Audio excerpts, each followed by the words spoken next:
Hey there, Duke fans, and welcome to episode 297 of the Duke Basketball Report podcast. Blue Devils may not be playing in the NCAA tournament, but oh, what a start to the tournament we got. It is Sunday morning around 10 a.m. We have seen the entire first round now being played, and there have just been some fabulous, wonderful games. So we are here to talk about it. I, of course, am Jason Evans. I am joined, as I always am, by Donald Wine and Sam Klein.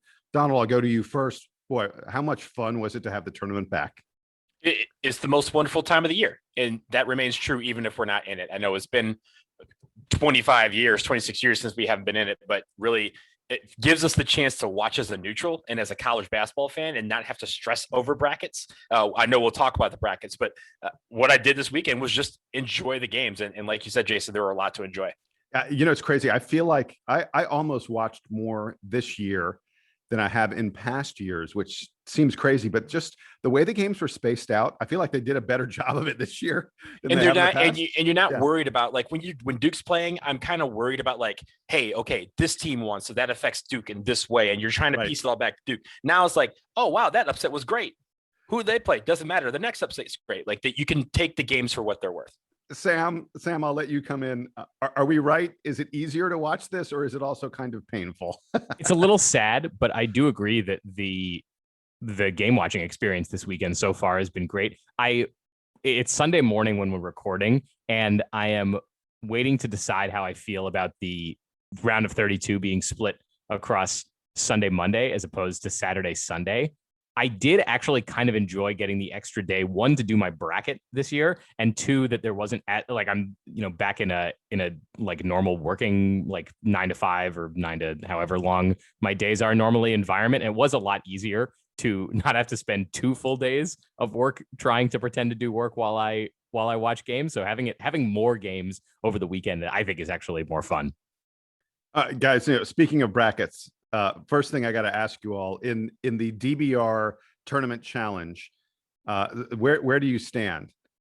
Hang on, I got to look. How many people are in the DBR I failed to join the DBR tournament challenge. I just completely spaced on it, but I have my picks, and I can tell you how I'm doing in some other bracket pools, which is generally good. So there are 47 people in the DBR tournament challenge. I'm in 31st place. I'm in a big tie for 31st place. I am in a tie for 4th, which I just checked now, and I have no idea how that happened. That's very impressive. And Donald, I failed to join. I need to look it up and compare it and tell you where I would have been. So you keep talking while I do that. Well, wait, Sam, I got a question. If you're in another ESPN pool, you can probably join the DBR. Check and see if you can do that. I'm very disappointed that you're not. I will work on. Well, so what happened was I know why this probably happened. If the DBR one is on ESPN, I made a new ESPN account last week to join brackets because my previous one that I made when I was 12 years old or something, it put me into a recovery email address loop, which I cannot access anymore. So I made a new ESPN. I mean, there's nothing stored in my ESPN account, so it didn't really matter. Right. But it does, the one thing that's in there is access to my old brackets. And so I don't have that anymore. Sam, what number of points do you have? Because if you know that's what I'm checking. That's what I'm checking. There we go. I'm going to the ESPN bracket challenge, and we can tell you right off the bat where you would fall on the list. Yes, I am doing that. Keep talking. By the way, huge shout out to Peter Swift from the DBR, who by the way won the Degenerate Gambler pool, whatever you want to call it, on the DBR. He is in first place. He had 27 of 32 games right. That is really impressive. Way better than me. Donald, very nice. Donald had 23 games right.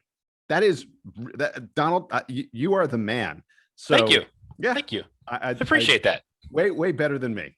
All right? So what's the scoring system on DBR? What's 10 points? 10 points for the first round. I had 20 of the 32 games right. You had 20 of the 32 games. Let's see. I'm okay. I don't know how this one. I'm in 2 pools here on ESPN, and I'm trying to see if either of them are set up the same way. I have the max totals are in the 1700s. Is that right? Yeah. Mm-hmm. Okay. Yes. So I have 200 points from the first round. You are tied with me. Okay. So I stink. Great. Yeah. Not good. Anyway, guys, we do need to talk a little about the tournament, in more terms than how our own bracket is doing. We want to talk about how the ACC did. The answer is not well. Only Not two, great, Bob. Yeah, only two ACC teams reached the round of 32. Florida State and Syracuse, and Florida State's gonna be playing a Colorado team that absolutely spanked Georgetown, and Syracuse is playing a really good West Virginia team. This is the first time since 1999 that the ACC only had two teams reach the round of 32. Folks, if you remember back then, in 99, we remember Duke and Maryland, by the way, were those two teams. Duke and Maryland were really good around the turn of the century. The rest of the conference was trash.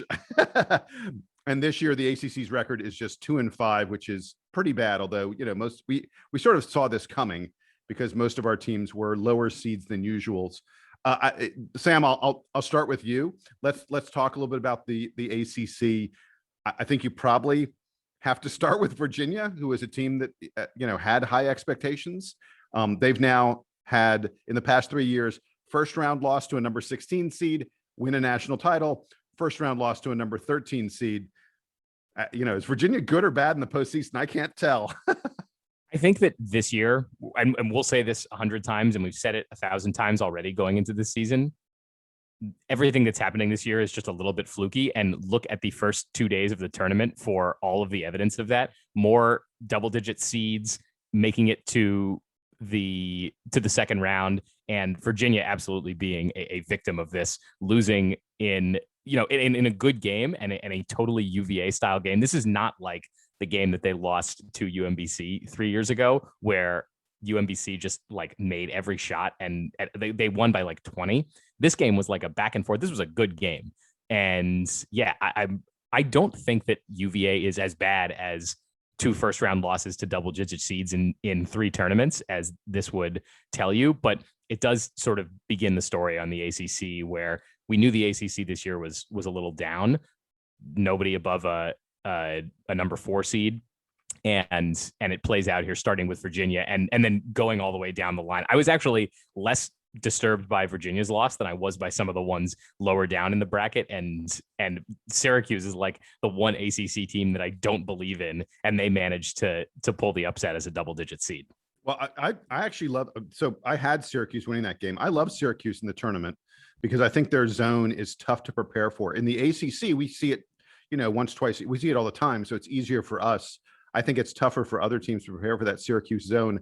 And we've seen Syracuse over the years make multiple runs as a double-digit seed, and yet I keep thinking, that they're not going to do it this year. But maybe I've finally been shown the light on this. Yeah, stop picking against Syracuse in the tournament, Donald. That's the lesson, right? Absolutely. And here's the thing. Every single time you think Syracuse doesn't deserve to be there or doesn't deserve to be the seed that they are, pick them because they're going to win. That's basically how I saw it. I also picked Syracuse in this game for that reason.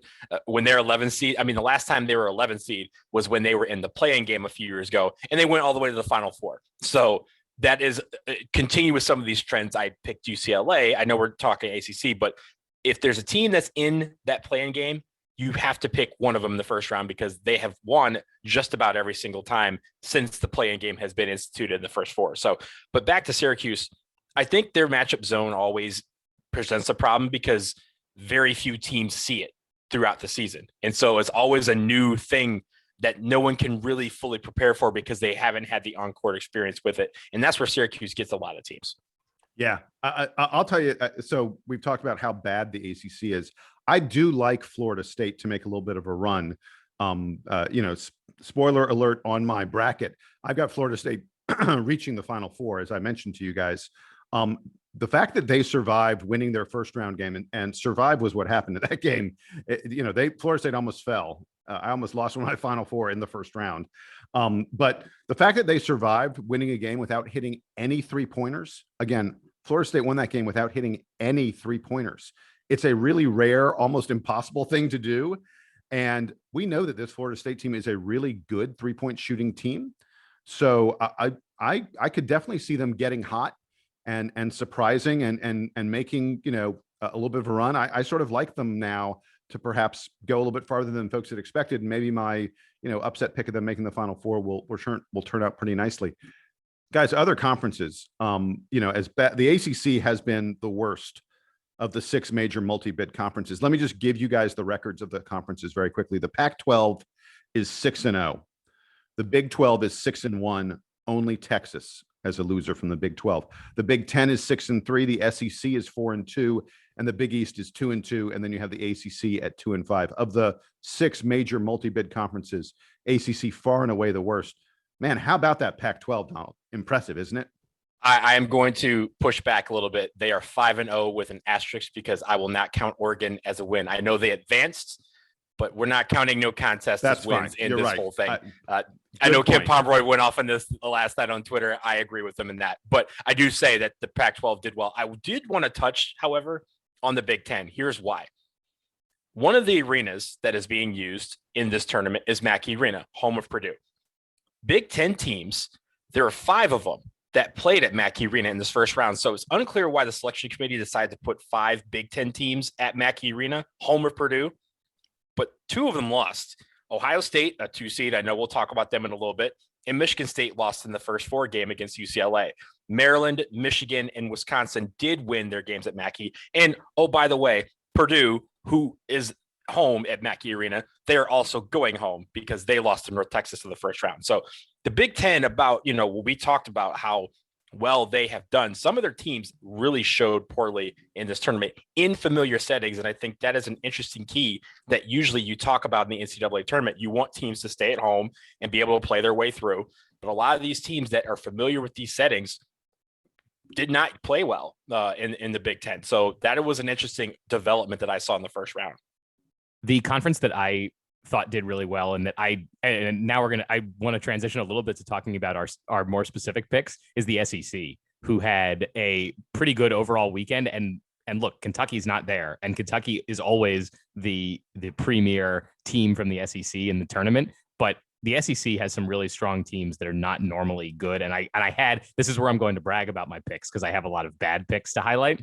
But 2 picks that I do feel good about so far are both Arkansas and Alabama going to the Final Four. They had some back and forth in both of their games to start off the weekend, but finished strong and I think look like they're poised to make deep runs. Elsewhere in the SEC, I think you saw a lot of good talent. Florida had a nice game against Virginia Tech, and normally this is a conference that I think we like to make fun of as being, they're a football conference, and they're one really the one school that they have, Kentucky, that is so focused on basketball isn't even here this year, and this is one of the SEC's best performances. Also very impressed by the Pac-12. Obviously, not watching a ton of them, being on the East Coast and I'll admit, East Coast bias. I don't stay up. It's a real thing, yeah. To watch. I don't stay up that late to watch Pac-12 games, so it doesn't happen. And when I lived out west, I watched more Pac-12 basketball. Now I do not anymore. So that's definitely there. But credit to them. That there is one Pac-12 team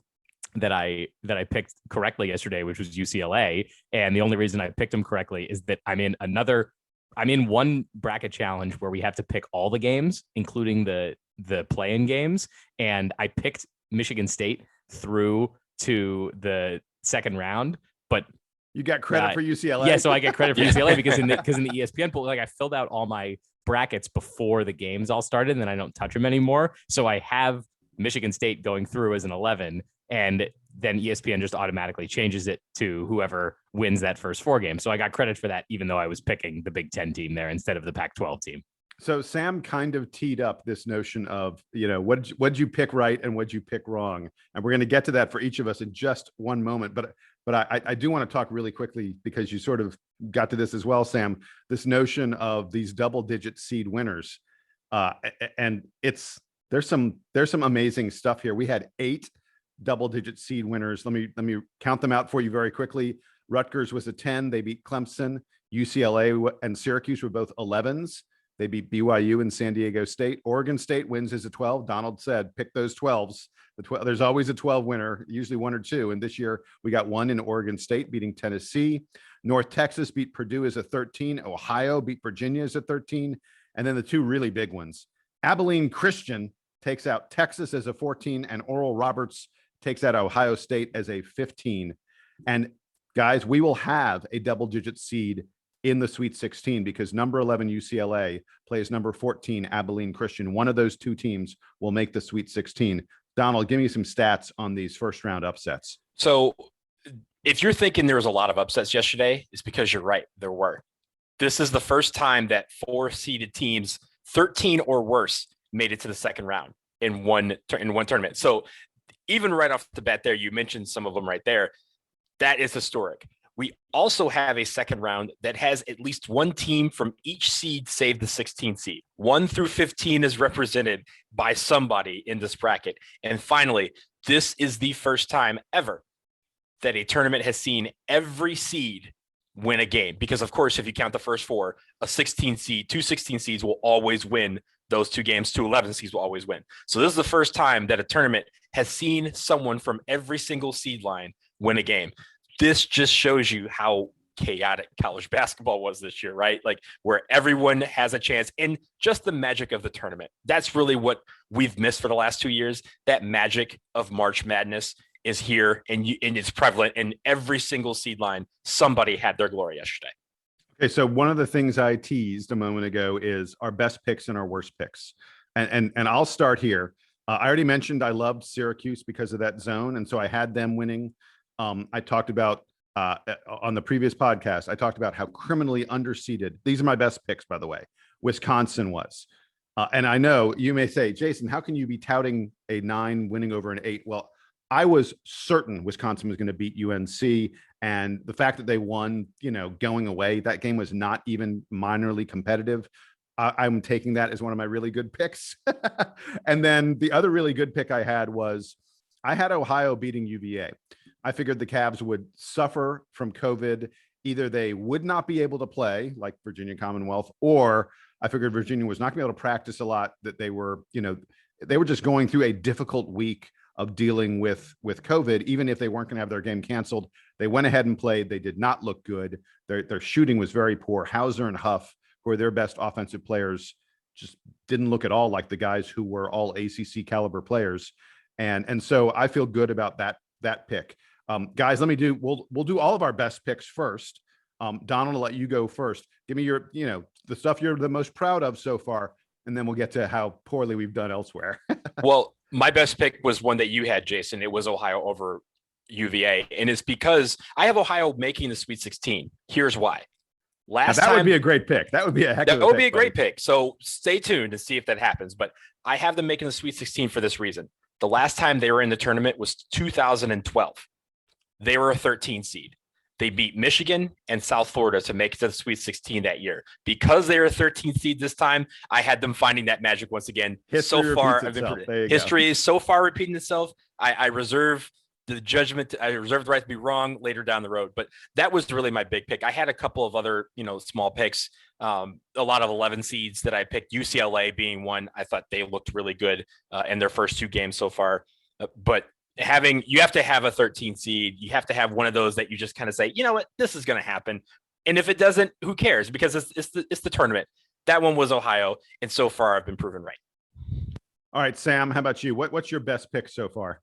4. I've done very poorly at least in the great picks category. I told you guys that I got UCLA right. The only other double digit seed that I got right was Rutgers as a 10, beating 7-seeded Clemson. And I think I only picked them because my girlfriend went to Rutgers, and so I was trying to align with her bracket so that I could nudge her out. It's not crazy if it works. Yeah, exactly. Look, in the preview, I said Rutgers should be favored over Clemson. I was like, I don't know why they were a 10. It didn't make any sense to me. And look, we can go back and talk about the conferences again, but the Big Ten was more competitive than the ACC this year. So Big Ten teams and ACC teams matched up. The Big Ten teams are probably better. So, and the 7-10 game is fairly close enough in terms of where the teams are ranked. So those are the only 2 double-digit seeds that I got. I'm more looking forward to today if we want to transition to looking forward, because none of my other double-digit picks, and I had a few other double-digit picks that all went awry. Oh wait, before I had.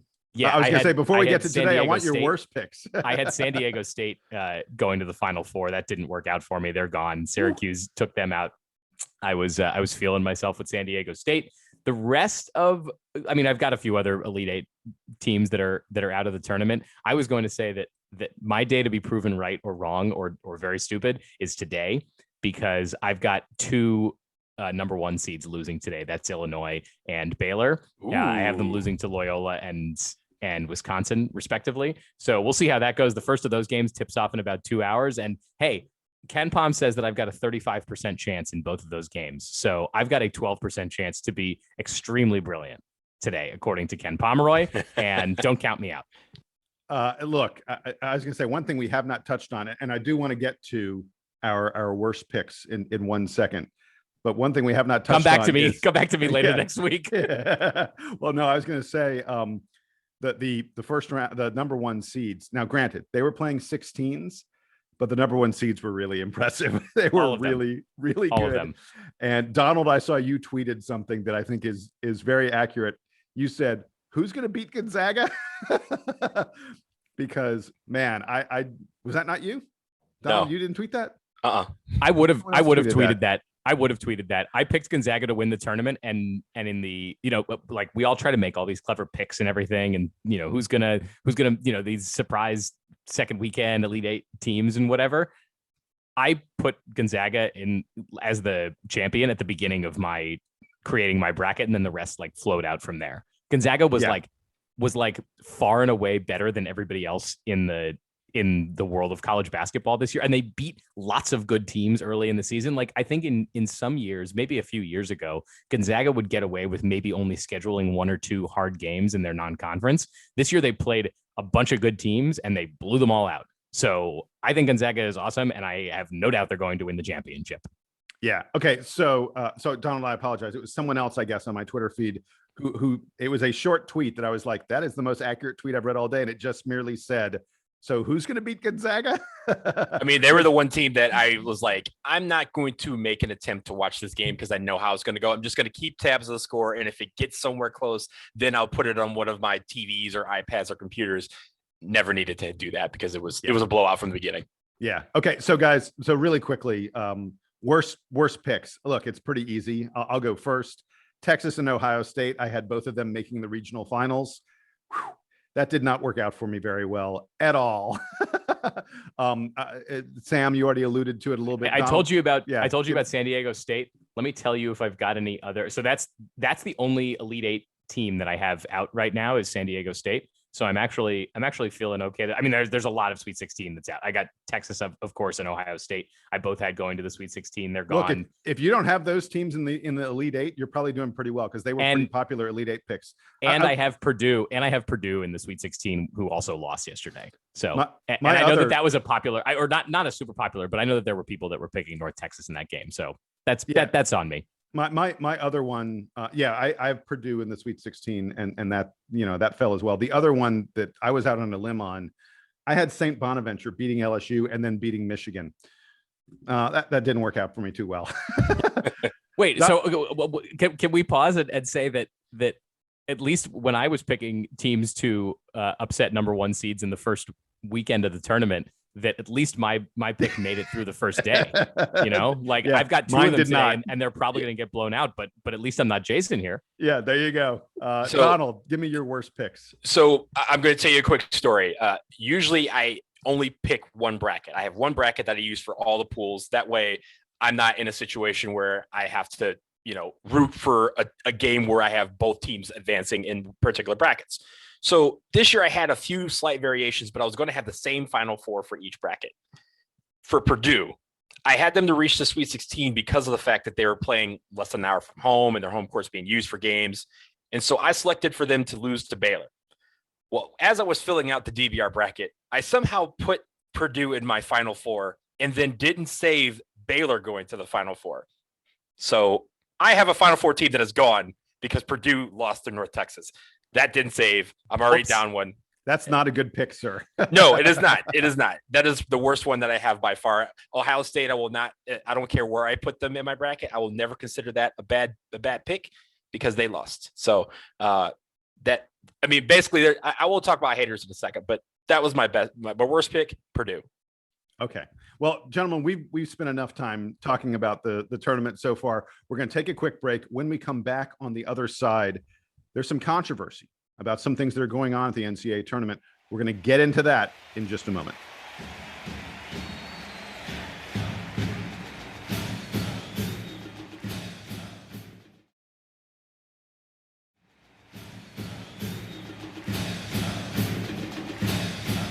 All right, so we're back, and like I just teased, there's a major controversy going on regarding the NCAA tournament and the way they're handling it and running it and things like that.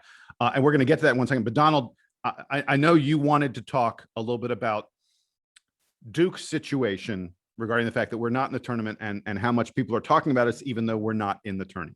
So give us a little bit of that. Yeah, I basically, to shorten what you just said, I'm going to talk about the haters for a minute. There are a bunch of people that decided it was appropriate to reach out to me. I'm sure they reached out to you guys on Sunday after the selection show was over to rub it in that Duke didn't make the dance. And as I mentioned on the last episode, it felt like they were more happy about the fact that we weren't in it than they were about their own team making it. And that's cool if they wanted to do that. But I just want to mention that some of the people that talked trash to me on Sunday supported the following teams: Ohio State, North Carolina, Michigan State, Georgetown, Virginia, Virginia Tech, Georgia Tech, UConn. Funny thing about these people is that they happen to be silent this morning because their team is in the same position that we are after the first round of the tournament. Done. All the where is Duke and where does Duke play? When does they play? All those jokes. Yeah, I'm glad you got them off. I told you to get them off while you could. But while you were so focused on making sure we knew we weren't in the tournament, maybe you should have just worried more about your own team and who they were facing, because now your team is on the couch and they're watching the rest of the games from home like we are. 2 things we can always hold over these teams that I just mentioned. 1, we won our last game of the season. If you go to diddukewin.com, it will say yes for the whole summer because we won our last game. And in the case for some, North Carolina, we didn't get mollywopped in the NCAA tournament.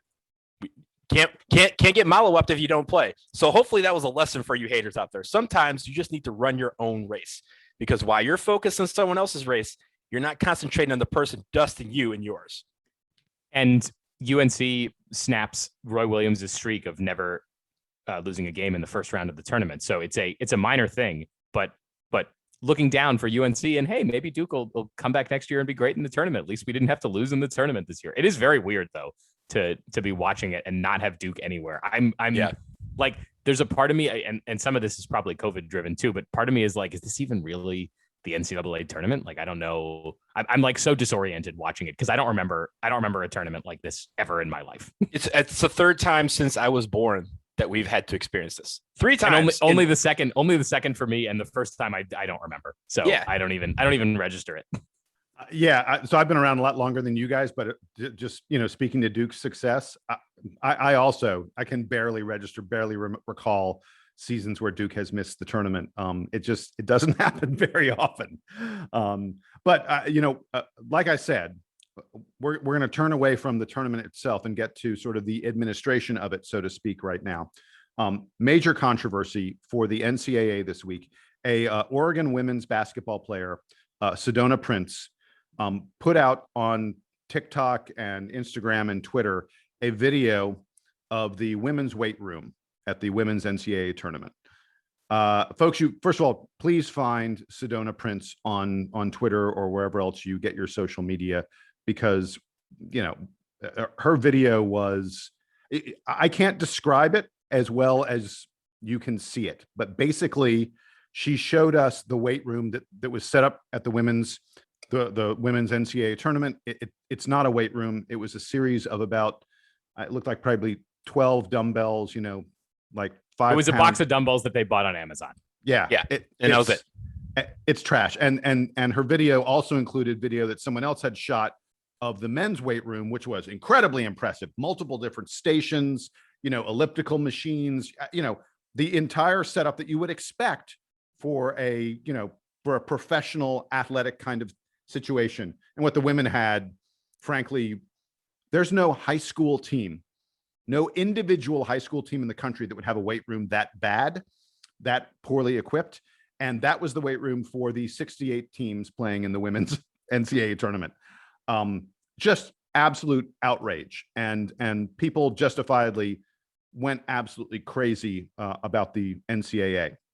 And on top of that, Jason, the disparity in everything else was bad too. I mean, even the swag bags were off, right? Yes. They had generic items for the women's team, which the men had like March Madness logos and high quality stuff. Like even the puzzle, like they gave the men a 500 piece puzzle and they gave the women 150-piece puzzle. Like, are the women less bored during And this? like, who cares? Who Right. cares about a puzzle? But it's just like, just get it right. Just get it right. You know? It's not hard. Like, what's the difference in the expenses here? I think one of the comments I made to you guys a few days ago is that my hot take about the NCAA tournament is that I've decided that it's more corporate than the Super Bowl. The NCAA, which is really saying something. Which is, you're right. Right. The NCAA like protects logos and has official sponsors of all kinds in ways that I don't think any other organization in America has. And you can see it the way, like when you turn the lights on in the arenas, they all look the same. Like, we know what Duke has played in Mackey Arena, and Duke has played in Assembly Hall, and I don't think Duke has played in Hinkle Fieldhouse anytime recently. But we've played in some of these venues that are featured in these games, and they don't look like what they look like when Duke plays in them. The floors are all different. They cover up as many of the logos as they can. Like the host schools like barely register as being part of the event here. And Assembly Hall and Mackey Arena, to a lesser extent, are very cool venues on their own. Like, when Duke has played in these places, they're super cool places to play. The way that they look, they both have unique designs and stuff, and that comes out so much less in the NCAA tournament. And it's such a shame that it looks like that, and they don't really let the personality come out. And to bring it back to the point about the women's tournament, I think what we're seeing here, and we've talked about this all year. It's not new, but the situation with the pandemic has really laid bare what we already knew about the NCAA, which is that it's an organization that exists because the men's basketball tournament exists. All the money that the NCAA makes comes from the men's basketball tournament. Now, maybe the women's tournament makes a little bit of a profit. Maybe they're able to spread that money around a little bit, but for the most part, we know just from reading stories about it that the NCAA exists because the men's basketball tournament exists. And so you would say, if this was like a normal business, you would say, all right, they've got one product that works. Let's just pump all the money into that. But the NCAA isn't actually a business in this way. It's a nonprofit. It's sort of a conglomeration of all the schools. It's supposed to support student athletics and be part of like a higher purpose that's not just making money. That's what they claim. We know it's not true. And they're laying it bare during this tournament by having these discrepancies between the men's game and the women's game. It's easy in normal years to just have them be normal. They can make enough money, et cetera. But this year, because they're stretched thin and all the other situations that are going on, they're like, look, we can just cheap out on the women's game and maybe no one will notice because fewer people are watching in general. But look, now everyone knows, and now it blew up because a couple of women's players decided to highlight it on their social media. And it's left the NCAA scrambling and all this. It's so disheartening because we know that it's not supposed to be this way. And we lie to ourselves a lot, I think, and tell ourselves that, like, oh no, the NCAA, like, there are people at the NCAA that really are just looking out for the student athletes and just want this to be, all in the good of sport and, teamwork and all that kind of stuff. And nope, it's not. It's all in the pursuit of money, and it makes us, I don't know, it makes me feel like the whole thing is kind of gross. But at least they attempted to right the ship. But man, what a terrible look, and just a total unforced error by the NCAA in the setup of these tournaments. Well, so that was the point I was going to make. The cost to rent some decent equipment for the women to use would be nothing compared to the cost of staging these tournaments. I mean, I don't have the figures in front of me, obviously. I can't imagine that it could cost them more than maybe $5,000, and probably less than that. Look, there are gyms all over the place and hotels that are either not operating right now or operating at much lower capacity. Like, there is excess equipment for things like this that you can just go ask people for. Yes. Well, and even if you couldn't get it for free or whatever, with a sponsorship deal, look, I'm sure that there are companies that if you said to them, we want to make you the official weight room sponsor of the women's NCAA tournament, someone would have. Yeah, but if the NCAA's already got one of those, then they're toast, right? They've like locked themselves into too many exclusive contracts. Right. But my point on this is the cost for them to equip it well enough so that it doesn't look like a joke, because what they had looked like a joke. What they had looked like what the setup would be for a bunch of 75-year-old women who are mall walkers would carry around with them as they walked around the mall. The cost to not make it a joke is next to nothing for the NCAA, and instead the NCAA chose to completely bungle this thing. And the bungling of it wasn't just in the setup. Like, the moment they found out about this, they should have dealt with it better than they did. They initially came out and they said, oh, we're really sorry. The men's tournament committee and the women's tournament committee, because of COVID, they weren't communicating as much as they usually do. So they weren't able to sort of figure out what each one was doing. I call BS on that. That's totally nuts. You know what the real answer is there? That's code for they were operating under completely different budgets. And so the men had money to do whatever they wanted. And the women's committee, we told them they can't spend money on hardly anything. This is the year where the communication should have been easier, because it's not like the two committees they were technically meeting in the same place because they were both just meeting virtually. And it'd be very easy to have people in the background at the NCAA going between the two events and being like, oh, we were, going over the COVID protocol, or we were going over the design of this aspect of the men's tournament. Are we doing that on the women's side? And just like cross-checking the whole thing, as opposed to it being on site in these places. So for me, the thing about it is that the NCAA is viewing the women's tournament as an afterthought. And they may believe that, but they shouldn't be publicly showing that. And they stepped into it because they basically said the women's tournament with 64 or 68 teams, I don't know if they do the first four there, but they're worth, as Sam said, an Amazon box of dumbbells that you could use to walk around the block. And they're in Texas. Thankfully, Dick's Sporting Goods stepped in and equipped the entire tournament in an hour. They got from one or two stores in San Antonio. They did that for an hour. And all they have to do is give them the resources, give them the equipment, hook them up with some cool stuff. Like, these aren't things I do promotional materials for a living. Like I've done that. It's not hard to get the stuff, and it's very cheap to get really cool stuff that has your logos on it and give it to players and be like, oh, wow, this is awesome. I have made an experience at the tournament. All they do is hook them up with some cool stuff, give them the equipment, and provide the accommodations necessary to make the tournament a success. And that way they can say, hey, the NCAA cares and it's viewed as important. But the NCAA views the women's tournament, as an afterthought. That's the shame here. The women have a legit beef, and the NCAA really just needs to do better at showing us that they do care about student athletes and not just care about their tournament. They're one step off, really. I mean, I know you guys, I'm in soccer. They're one step off of being FIFA. Where FIFA at the World Cup, if you have T-Mobile Arena, they would just rip the T-Mobile logo off and just call it Arena in Las Vegas. Like, the NCAA tournament is one step away from that because of how corporate it's become. So my last thing on this is this was a terrible failure of leadership on the part of the NCAA. And the failure isn't the fact that the women had a lousy setup and the women were treated like second class, third class members of the organization. We know that kind of thing happens with them all the time. The failure of leadership was in the way the NCAA addressed this. Dan Gavitt, the head of the two tournaments, came out and said, yeah, this is on me.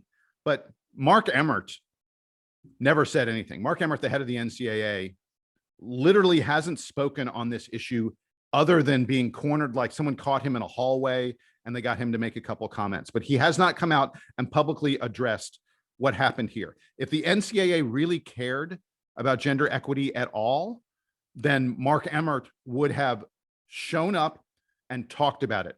Chalk this up as issue number 2457, where Mark Emmert makes it abundantly clear that he cares about money and preserving his power, and he doesn't really care that much about the athletes. Especially, he doesn't care about the athletes in non-revenue sports. And as the guy, let's not forget, Mark Emmert is not only in charge of college football. He is not only in charge of men's college basketball. He is in charge of dozens of NCAA sports.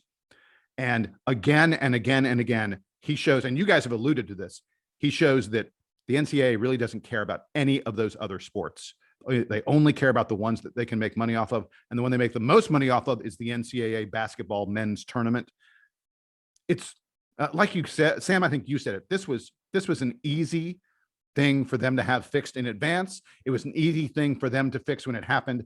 And they bungled it like they always do. They can't get out of their own way. It's so sad.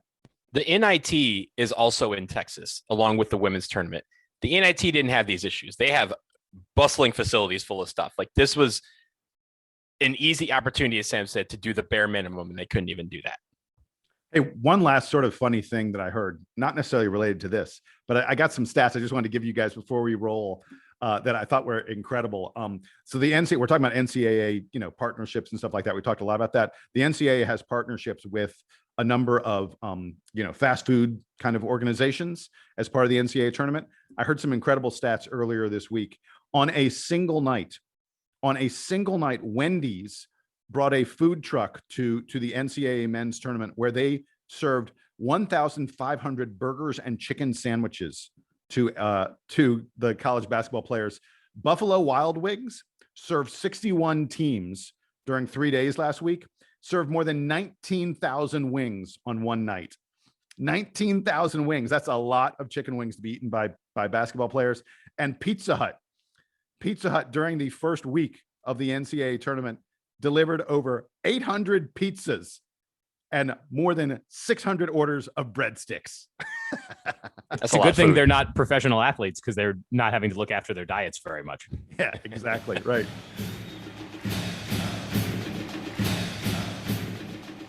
So that's it with our NCAA tournament talk. There is one other thing going on out there that affects a former Dookie. Earlier this week, we got news that Wojo had been fired as the head coach at Marquette. I don't think this was a huge shock, but on the other hand, it wasn't like automatic or to be really expected. They didn't have a great season this year. They had a wonderful moment where they beat UNC and they had a few other decent wins. It's not like, but I want to be clear, it's not like Marquette was terrible. But it's just, he's been there for a while and he's never really gotten that team into the top half, the upper tier of the Big East. And I guess Marquette just decided that, well, it was time. Sam, I'll go to you first. Any thoughts on Wojo and the coaching change that happens there? It's frustrating for guys to get fired after the COVID year where obviously everyone is affected by the changes brought on by COVID, but I think assessing somebody's performance this year is a lot more challenging given these complications and that you're really not operating on normal ground. That being said, he got 7 years there, and relative to what we think of Marquette basketball being, I think it's pretty fair to say that he underperformed. They missed the tournament more often than they made it. And when they did make the tournament, they didn't win any games. So that's a pretty tough place to be. And Marquette had more success with its two previous coaches than it did with Wojo. And he got a long enough leash and didn't really deliver on it. So I'm bummed for him. I hope that he bounces back and either gets a head job at a lower school or maybe, and I know we can do all kinds of speculation about how the coaching carousel lands for guys related to Duke, but there's always a chance that Wojo comes back to Duke in some capacity. So I think there are still opportunities for him. I think he's actually fairly well liked generally in basketball, I don't think by Marquette fans, but I think generally he'd be received well as a head coach somewhere else, and definitely he's young enough, obviously, that he could still redeem himself as a head coach and still land somewhere where he can be successful.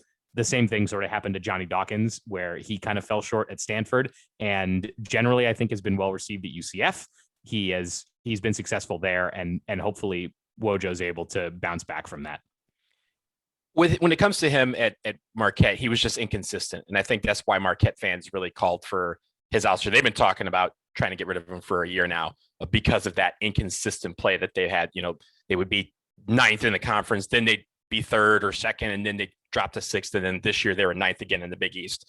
But Sam, it was interesting that he got let go this year because of the carousel. And I know you didn't want to speculate on it, but there are a few programs out there that I think he would do well at. I think he would do well in an area where it'd be at a mid-major school in an area that is a hotbed for recruiting, because I think he's able to really tap into the local market and kind of build a program that way. And maybe that's the way he can get back to it. And by the way, Wojo's an East Coast guy. He grew up in Baltimore. Obviously he went to Duke. So him going to Marquette, and I think he had just left for there when we had started doing the show. So I don't know that that we ever got to talk about Wojo being hired at Marquette. If we rewind to back then and you want to hear my thoughts, I would say I'm glad that Wojo got a job at a school with a strong basketball tradition. I think that's going to suit him well, but he's in the wrong market for him. Milwaukee is not the area of the country that he's familiar with. He's a mid-Atlantic kind of Northeast guy, and I much would have preferred to see him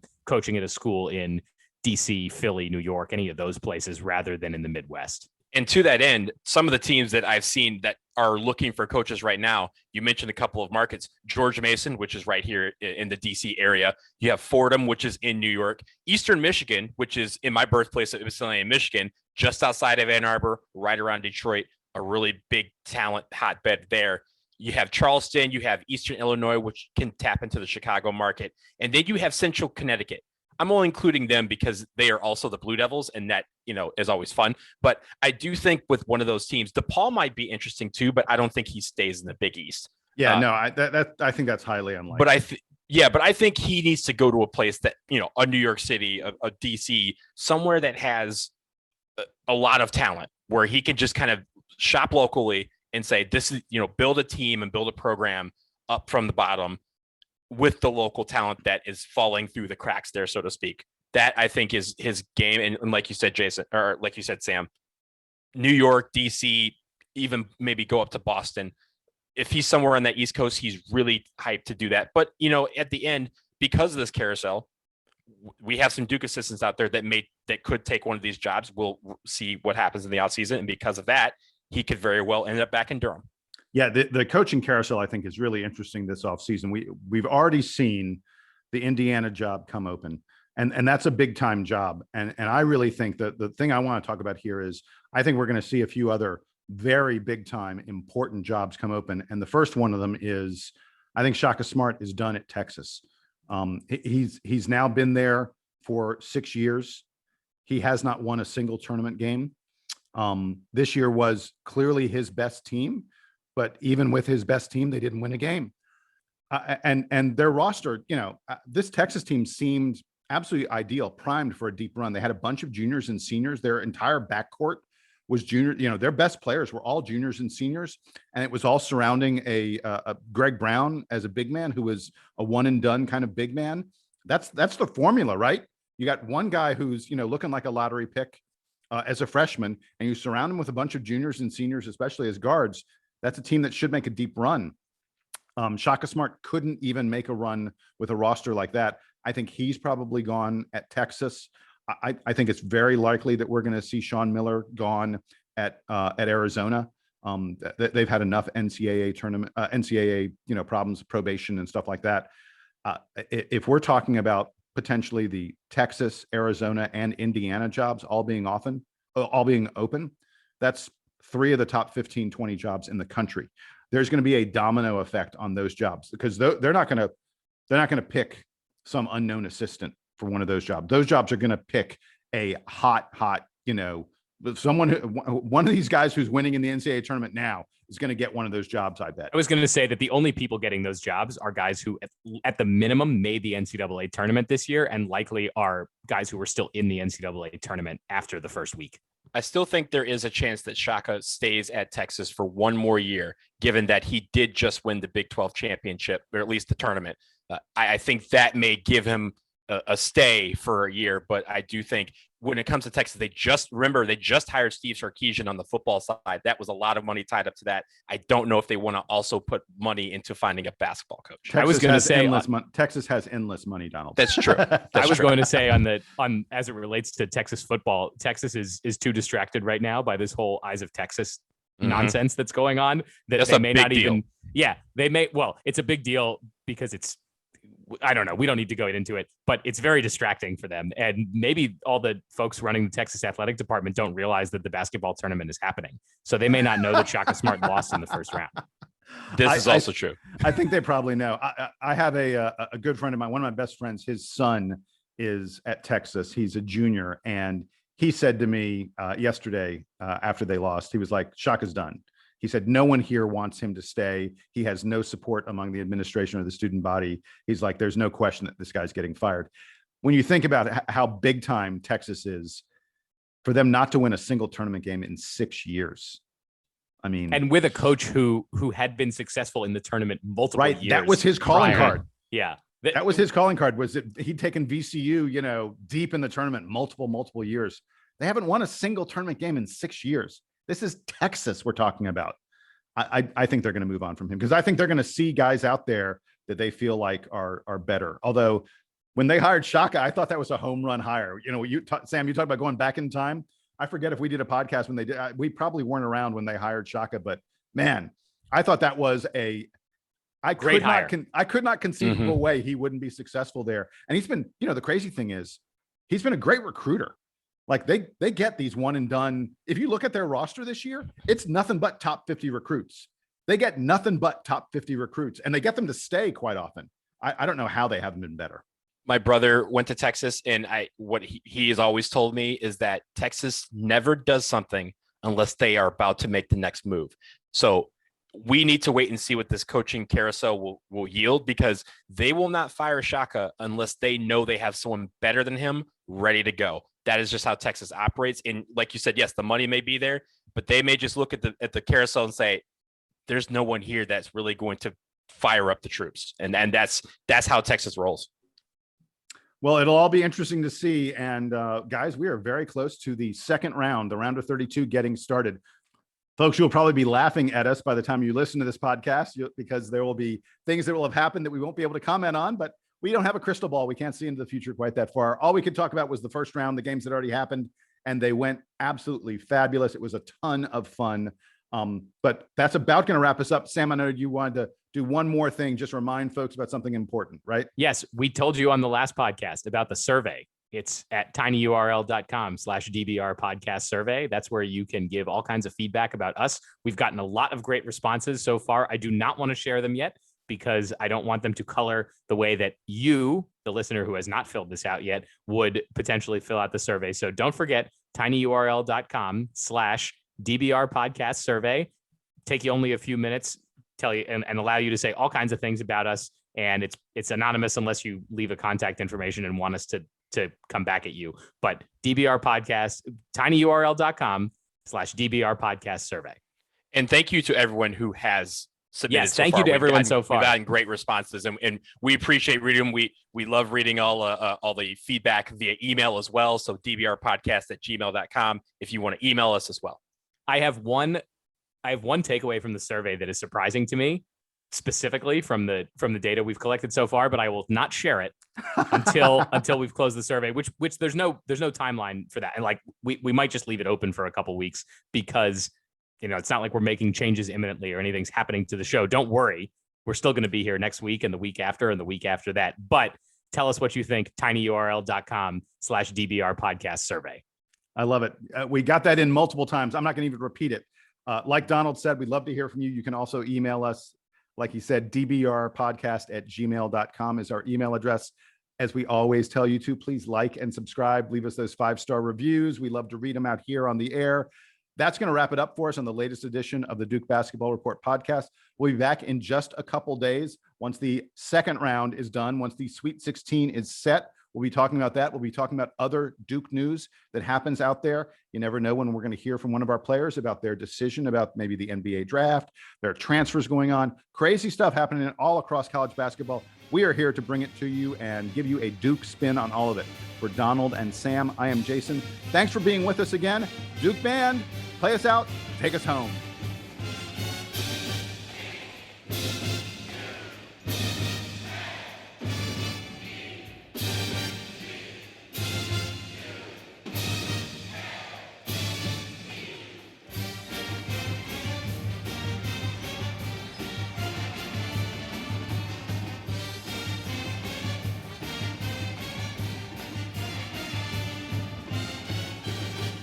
You know, a 9 beating an 8, Wisconsin beating UNC isn't a big upset, but the fact that they blew them out did not surprise me. That's something I would have said was very possible. And so so that's sort of one of my good calls. Yep. Which somewhat speaks volumes about how poor my picks are. I mean, my picks are bad, but Yeah, my pick. We'll talk about it. How poor I did. Hey, Sam, you sound overmodulated. What is that? Like, you sound like you're what's the word? Like your volume's up too high. Like when you talk, it comes through like as screaming. It How sounds about- distorted a little bit. How about Wait, now? Now That it's better, Oh right? yeah, now it's fine. What'd you Yeah. change? The microphone input was wrong. oh, okay. Yeah, there you So go. it was going through, I think it was going through my headphones. There we go.